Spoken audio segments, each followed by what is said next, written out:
या व्हिडिओमध्ये आपण कॉटनचे डिसीज बघणार आहे. तर कॉटनचे डिसीज बघताना आधी सगळ्या डिसीज आणि त्यांचे सायंटिफिक कॉजल ऑर्गॅनिझम ह्याच्यावरती क्वेश्चन खूप वेळा विचारलेला आहे. टोटल 7 डिसीज आहेत. त्याच्यामध्ये पहिला डिसीज येतो बॅक्टेरियल ब्लाइट और अँग्युलर लीफ ब्लाइट आणि त्यालाच काय म्हणतात ब्लॅक आर्म. कारण जवळपास 4 पार्टला हा सिम्पटम दाखवतो. त्याच्यामध्ये त्याची नावं वेगवेगळी आहेत. याचा कॉजल ऑर्गॅनिझम आहे झॅन्थोमोनास ॲक्झोनोपोडिस आणि पॅथोजेनिक व्हरायटी आहे माल्वेसियरम. ते काय करतील तुम्हाला आता हे कारण ह्या झॅन्थोमोनास ॲक्झोनोपोडिसच्या पॅथोजेनिक व्हरायटी खूप साऱ्या आहेत. तर आता ह्याची फॅमिली कोणती आहे कॉटनची? माल्वेसी. सो माल्वेसियरम हा त्याचा पॅथोजेनिक व्हरायटी आहे. दुसरा आहे व्हॅस्क्युलर विल्ट, त्याचा आहे फुसारियम ऑक्झिस्पोरियम. आता बघा सगळ्या विल्ट मध्ये तुम्हाला हाच दिसेल, फक्त त्याची फॉर्मल स्पेसिस काय असणार आहे? व्हॅझिनफेक्टम. ठीक आहे. सो व्हॅस्क्युलर विल्ट म्हणलं का फुसारियम ऑक्झिस्पोरम हे फक्त चेंज होणार, लक्षात ठेवा. ऑप्शन मध्ये चेंज काय असणार? फॉर्मर स्पेसिस कुठले आहे? व्हॅझिंगटम, व्हॅज इन्फेक्टम. ठीक आहे. पुढं ग्रे मिल्ड्यू किंवा त्याला दहिया डिसीज म्हटलंय बघा. ग्रे मिल्ड्यू किंवा दहिया डिसीज कोण आहे त्याचा? रामोलारिया एरिओला. ही परफेक्ट स्टेज आहे. सॉरी, हिची परफेक्ट स्टेज कोणती आहे? मायकोस्पेला एरिओला. तर परफेक्ट स्टेज म्हणजे काय असतं सांगतो. फंगसमध्ये असे परफेक्ट आणि इम्परफेक्ट असे दोन फंगस आहेत. म्हणजे एकच स्पेसिस आहे ते इम्परफेक्ट आहे, ज्याच्यामध्ये फक्त सेक्शुअल रिप्रोडक्शन होतं, त्याला इम्परफेक्ट स्टेज म्हणायचं. आणि परफेक्ट स्टेज कोणला म्हणायचं? ज्याच्यामध्ये सेक्शुअल रिप्रोडक्शन पण आहे आणि असेक्शुअल रिप्रोडक्शन पण आहे. सो याची परफेक्ट स्टेज कोणती आहे? मायकोस्पियरला एरिओला. आता तुम्हाला जर परफेक्ट स्टेज वगैरे नाही विचारलं तर हा कॉजल ऑर्गॅनिझम पाठ करायचा तुम्हाला. तर दहिया डिसीज म्हणलं का? रामोलारिया एरिओला. आता एरिओला नाव काय दिलंय? तर एरिओला म्हणजे लाईक ट्रान्सलुटन स्पॉट त्याच्यावरती येतात. ट्रान्सपरंट स्पॉट म्हणजे पानाला असं व्हाईटिश कलरचे ट्रान्सपरंट स्पॉट येतात, त्याला काय म्हणले? एरिओला. पुढचा आहे अँथ्रॅग्नोज कोलेटोट्रिकम गॉसिपी. कोलेटोट्रिकम गॉसिपी. गॉसिपी हे काय आहे कॉटन मध्ये? सायंटिफिक नेम काय आहे कॉटनचं? गॉसिपियम. येस. त्यामुळे ते तुम्हाला लक्षात राहील, सोपं जाईल लक्षात ठेवायला. कोलेटोट्रिकम गॉसिपी. हा एक आहे बघा रूट रॉट, रायझोक्टोनिया बटाटिकोला. ठीक आहे. आता रायझोक्टोला म्हणजे रूट. ओके, रायझोक्टोला रूटला रॉट करतोय तो रायझोक्टोला बटाटिकोला. बॉल रॉट, कॉटन बॉल काय होतात? सडायला लागतात किंवा ते काळे पडायला लागतात, तर ते आहे फुजारियम मोनिलिफॉर्मी. हा बॉल रॉटचा आहे. हे कॉजल ऑर्गॅनिझम 7च्या 7 पाठ करा पहिली गोष्ट, त्याच्यावर एक क्वेश्चन येईलच. पुढचा आहे लीफ स्पॉट और त्यालाच काय म्हणले? Leaf blight. ब्लाइट म्हणलं का काय असतं? अल्टरनारिया मॅक्रोस्पोरा. अल्टरनारिया मॅक्रोस्पोरा म्हणलं का लीफ स्पॉट किंवा लीफ ब्लाइट. स्ट्रीक म्हणलं का टोबॅको स्ट्रीक व्हायरस. ठीक आहे. स्ट्रीक म्हणजे टोबॅको स्ट्रीक व्हायरस. आता कॉटनचा डिसीज आहे आणि टोबॅकोचा हे, कारण पहिला प्लांट व्हायरस कुठून शोधला, कुठून सापडला? टोबॅको मध्ये. टोबॅको मोझॅक व्हायरस हा पहिला व्हायरस आहे प्लांट मधला. पुढचा आहे रेडनिंग और त्याला लाल्या डिसीज म्हणले. ठीक आहे, लाल्या डिसीज. त्याच्यावरती माहिती आहे रेड कलरचे तांबाल्यासारखे नाही का रस्टिंग सारखे रेड कलरचे स्पॉट येतात पानावरती, बॉलवरती, त्याला काय म्हणले? रेडनिंग और लाल्या डिसीज. महत्वाचं आहे. हे कशामुळे होत आहे? हे फिजिओलॉजिकल कंडिशनमुळे होते. कुठली? Bad soil condition. खाली दलदलीची जमीन झाली किंवा पाणी नाही, निचरा झाला व्यवस्थित, तर त्या कंडिशन मध्ये हा डिसीज होतोय, लाल्या डिसीज. ओके. ह्यातले काय महत्वाचे फक्त आपण बघूया. एक 5 डिसीज महत्वाचे आहे ज्याच्यावर क्वेश्चन विचारलाय. बॅक्टेरियल ब्लाइट और अँग्युलर लिप स्पॉट और ब्लॅक आर्म. याचे आपण कॉजल ऑर्गॅनिझम मागाशी बघितला, झॅन्थोमोनास कॉम्पेस्ट्रिस, पॅथोजेनिक व्हरायटी माल्वेसियरम. इम्पॉर्टन्स काय? हा तामिळनाडूमध्ये फर्स्ट टाइम ऑब्झर्व झाला होता. आता डिसीज सायकल आपल्याला माहिती आहे की पहिलं इन्फेक्शन कुठून होतं आणि ज्यावेळेस त्याला पुढच्या क्रॉपला इन्फेक्शन करायचं असतं किंवा त्याला स्प्रेड करायचं असतं त्याला त्याला सेकंडरी इन्फेक्शन म्हणायचं. बघा, प्रायमरी सोर्स ऑफ इन्फेक्शन म्हणजे फर्स्ट टाइम तो डिसीज कसा येतो, आणि सेकंडरी सोर्स ऑफ इन्फेक्शन म्हणजे झालेला प्लांट वरून न झालेल्या प्लांटकडे, म्हणजे डिसीज प्लांट कडून हेल्दी प्लांटकडे तो कसा ट्रान्सफर होतो, त्याला काय म्हणायचं? Secondary source of infection. तर प्रायमरी सोर्स काय? Seed born bacteria. म्हणजे हा बॅक्टेरिया अगोदरच काय करतो? त्या फ्लावरच्या ओव्हिल मध्ये जाऊन बसतो आणि त्याच्या तो सीड वरती असतो किंवा सीडच्या आत असतो. नंतर तो काय होतो, ज्यावेळेस ते जर्मिनेट होतो त्यावेळेस तो बाहेर येतो. म्हणजे लहानपणापासूनच त्याला चान्सेस आहेत डिसीज होण्याची. तो आहे seed born primary source. Secondary source काय आहे, मग हवेसोबत ते बॅक्टेरिया एका प्लांटकडून दुसऱ्या प्लांटकडे जातात किंवा स्प्लॅश रेन किंवा ड्यूमुळं पडणारं पाणी काय करतं, बॅक्टेरिया उडून दुसऱ्या प्लांटवरती पोहोचवतं. त्याला म्हणायचं स्प्लॅश रेन. ह्याचे सिम्पटम बघा, 1 2 3 असे जवळपास 5 सिम्पटम आहेत. प्रत्येक पार्टला सिम्पटम दाखवतोय तो तुम्हाला. हे सिम्पटम आहेत त्याचे. हे बघा, अँग्युलर लिप स्पॉट, ह्याच्यावर असे स्पॉट दिसत आहेत तुम्हाला. आणि स्पॉट सर्क्युलर नाही आहेत, अँग्युलर आहेत, म्हणजे इरेग्युलर स्पॉट आहेत. नंतर काय होतं, व्हेनल नेक्रोसिस. फक्त बघा व्हेन काय झाले, व्हेनचे टिश्यू डेड झालेले आहेत, त्याला व्हेन नेक्रोसिस म्हणले. आणि बघा बॉल पण काय झालेत, सडायला लागलेले आहेत, त्याच्यावरती पण स्पॉट आहेत आतमध्ये पूर्ण, त्याला बॉल रॉट.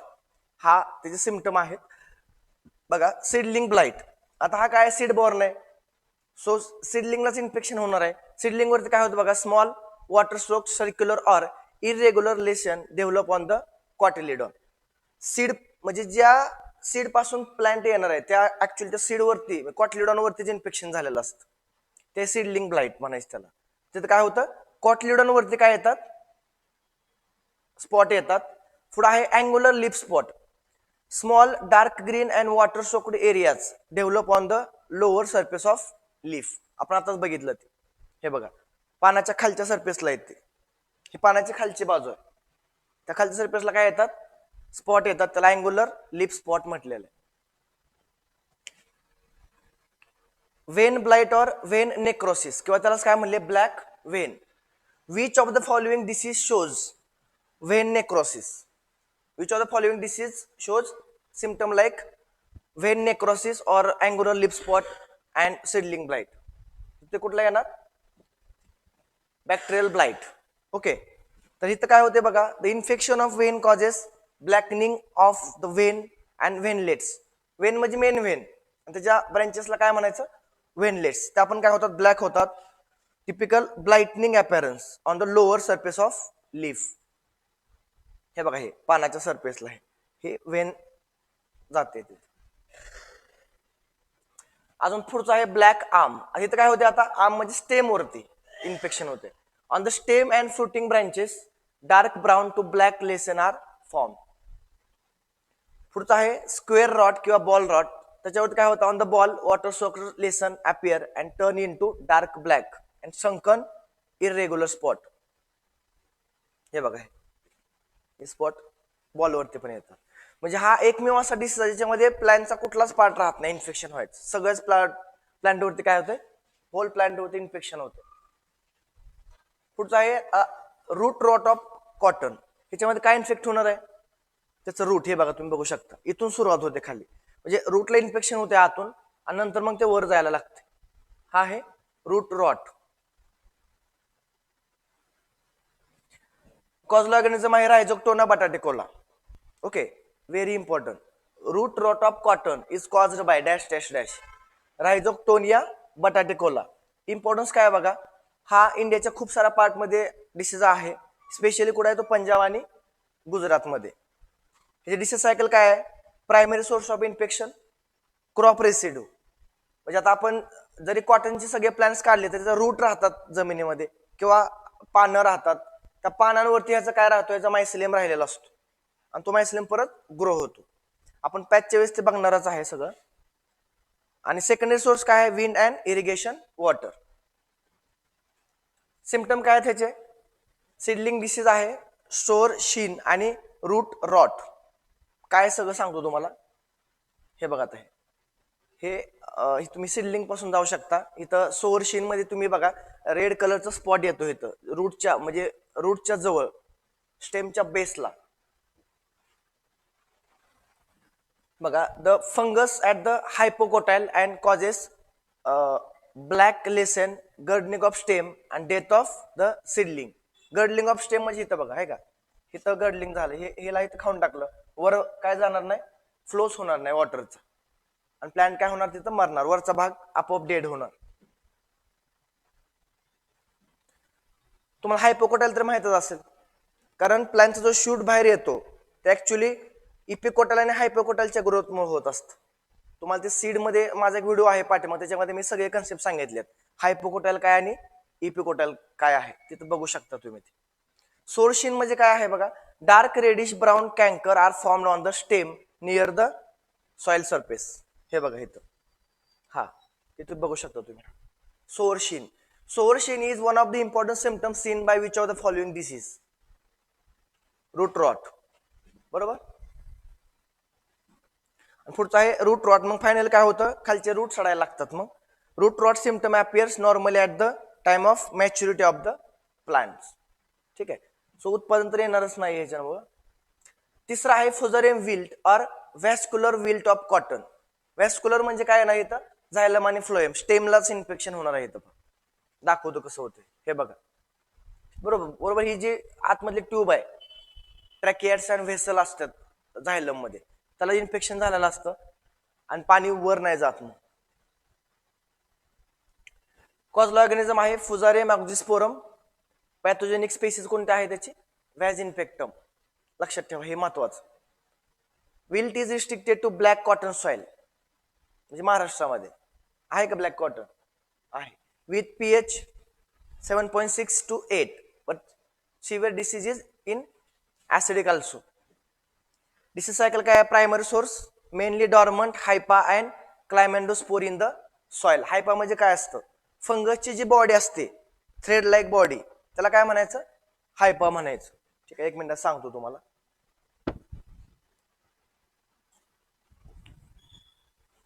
तुम्ही जर बुरशी बघितली लागलेली बुरशी, तर ते अशी असते, बरोबर का. ह्याला काय म्हणायचं, हायपा. तर हे हायपा राहतात जमिनीमध्ये, नांगरणी केली तरी ते तसेच राहतात. त्यांना परत मॉइश्चर मिळालं का परत ते ग्रो होतात. किंवा पुढचं आहे मग क्लायमॅन्डोस्पोर. आपल्याला माहिती आहे फंगसचं सेक्शुअल रिप्रोडक्शन कशाने होत असतं, स्पोरने होत असतं. सेक्शुअल सगळ्यांमध्येच काय असतात, स्पोर असतात. तर त्यातला या फंगसचे क्लायमॅन्डोस्पोर जमिनीमध्ये राहतात, त्यांना परत मॉइश्चर मिळालं का परत ते ग्रो होतात. ठीक आहे, म्हणजे नवीन होस्ट मिळाला पुन्हा ते ग्रो होतात. तर ते आहे हायपा. आणि सेकंडरी सोर्स काय आहे, सॉइल अँड इरिगेशन वॉटर. वाहणाऱ्या पाण्यासोबत काय होतात, ते जातात दुसऱ्या प्लॅनकडे. हे बघा, हा आहे ब्राउनिंग ऑफ व्हॅस्क्युलर बंडल. पानावरती काय होते बघा, मार्जिनल नेक्रोसिस चालू होते. बरोबर, ह्या साईडनं चालू झाले, ह्या साईडनं चालू झाले. सिम्पटम काय आहेत बघा, disease affect the crop at all stages. कुठला, फुझारियम विल्ट. काय होते इथं बघा, जो यंग अँड ग्रोन प्लांट असतो त्याचा फर्स्ट सिम्पटम कुठे होतो, त्याचे पानं काय होतात, पिवळी पडायला चालू होतात. Yellowing of edges of leaves आणि एरिया अराउंड द वेन्स, हे त्याचं टिपिकल सिम्पटम आहे. त्याला म्हणायचं discolouration start from the margin. In which of the following disease the discolouration start from the margin and spread towards the midrib. हे typical symptom आहे. तो दिसला का काय आहे, तो फुझारियम विल्ट आहे. कारण मार्जिन पर्यंत पाणी पोहोचत नाही पहिल्यांदा, बरोबर, कारण खालून पाणी बंद झालेलं असतं. स्टार्ट कुठून होणार, मार्जिन पासून, आणि ते परत पिवळं परत परत पान कुठे येणार, ते आतपर्यंत येणार पानावरती. ब्राउनिंग और ब्लॅकनिंग ऑफ व्हॅस्क्युलर टिश्यू, मगाशी आपण बघितलं आतमधले हे झाले होते. Marginal chlorosis and necrosis. ठीक आहे, आणि जर खूपच सिव्हिअर मध्ये गेल तर मग त्याची ग्रोथ होत नाही आणि कॉटन बॉल खूप कमी येतात त्या प्लांटवरती. त्याचे सिम्पटम आहेत फुझारियम विल्टचे. महत्वाचं काय, डिस्कलरेशन स्टार्ट फ्रॉम मार्जिन आणि व्हॅस्क्युलर बंडल ब्राऊन होतो किंवा ब्लॅक होतो. आता अँथ्रॅग्नोज हा पण महत्वाचा डिसीज आहे, अँथ्रॅग्नोज ऑफ कॉटन. इथे बघा सायंटिफिक नाव आहे त्या कॉजल ऑर्गॅनिझमचं, कोलेटोट्रिकम कॅप्सिसी. याच्या पण परफेक्ट स्टेज आणि इम्परफेक्ट स्टेज दोन आहेत. महत्वाचं हे लक्षात ठेवा. तर आलाच क्वेश्चन की राईट द परफेक्ट स्टेज, तर तू कुठले आहे, ग्लोमेरोला गॉसिपी. इम्परफेक्ट स्टेज आहे कोलेटोट्रिकम कॅप्सिसी. ठीक आहे, ह्याचे डिसीज सायकल काय आहे, प्रायमरी सोर्स ऑफ इन्फेक्शन आहे infected seed and plant debris. Secondary source of infection आहे एअरबॉर्न कोनिडिया. कोनिडिया पण काय लक्षात ठेवा, स्पोर आहेत. काही स्पोर हे स्पेसिफिक फ्रुटिंग बॉडीच्या आतमध्ये येतात. कोनिडिया हा असा एकमेव स्पोर आहे जो काय होतो, जमिनीच्या बाहेर असतो तो, किंवा जमिनीच्या म्हणण्यापेक्षा आता बघा हा असा त्याचा हे आहे हायपा. ह्या हायपाच्या वर असे काय येतात, कोनिडिया येतात असे. याला काय म्हणायचं, कोनिडिया. परत हवा आले की ह्या कोनिडिया काय होतं, हवेसोबत स्प्रेड होतात आणि तिकडे जाऊन ते नवीन फंगसचं ग्रोथ करतात. तर ते आहेत कोनिडिया. जसं मग आपण क्लायमॅन्डोस्पोर बघितलं, तसं इथं काय conidia. So conidia are responsible for secondary source of infection. ह्याला फेवरेबल कंडिशन काय आहे, rainfall at the time of boll formation and close planting predispose the disease. जवळजवळ प्लांटिंग केल्यामुळं हे अँथ्रॅकनोजचं फेवरेबल कंडिशन आहे. सिम्पटम काय समोर दिसतंय तुमच्या, काय होतं, मोस्ट कॉमन सिम्पटम आहे बॉल स्पॉटिंग. महत्वाचे स्पॉट कसे असतात, small water soaked circular reddish brown depress spot appear on the bolls is a symptom of dash dash dash anthracnose. Okay, हे महत्वाचं, water soaked spot on the balls. आता grey mildew किंवा त्याला Dahiya disease म्हणले, grey mildew किंवा Dahiya disease. Imperfect stage आहे त्याची रामुलारिया areola आणि परफेक्ट स्टेज आहे मायकोस्पेरियाला एरिओला. ठीक आहे, हा एअरबॉर्न डिसीज आहे. एअरबॉर्न कोनिडिया स्प्रेड करतात ह्या डिसीजला. आणि महत्वाचं काय पाहिजे, ह्याला मॉइस्ट लोकॅलिटी पाहिजे, तिथं लगेच ते स्पोर काय होतात, ग्रो होतात.